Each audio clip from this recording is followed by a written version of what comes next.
এই যে বাংলাদেশের ভাই বোনরা, তোমরাই নিয়ে কিছু কথা কইতে নিচ্ছি। দেখো, তোমরা এই কী শুরু করছো, শুধু ইন্ডিয়া খারাপ, ইন্ডিয়া এবং ইন্ডিয়া ইন্ডিয়া কী করছে? এই যে জল ছাড়ছে, ইন্ডিয়া দোষ? এত পরিমাণে জল উঠছে, বাঁধের উপরে কিন্তু উঠতেছে গা। আর জল না ছাড়লে সব শেষ, সব দিকেই শেষ হয়ে যাবে। তার লিগে জলটা ছাড়ছে। আর কইতেছ ইলিশ মাছ দৌড় দিকে আমরা জল ছেড়ে দিছে, এটি কথা। আমরা ইন্ডিয়ার মধ্যে কি মাছ কম আছে? হ্যাঁ, এত তো সমুদ্র কী লেগা? তোমরা যে বাংলাদেশের মানুষরা ইন্ডিয়ার এলে এত চিন্তা করো, দৌড়ে পড়ে ডাক্তার দেয় এটা ইন্ডিয়াত।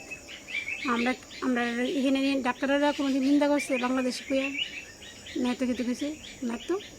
তোমরা এমন করে মরতে গেলে আমরা নিয়ে এসব করণ বদ্ধ করো, ফাঁপে ফাঁপে ছাড়া না। এই যে ডাঙ্গা হইছে তোমরা কারণে।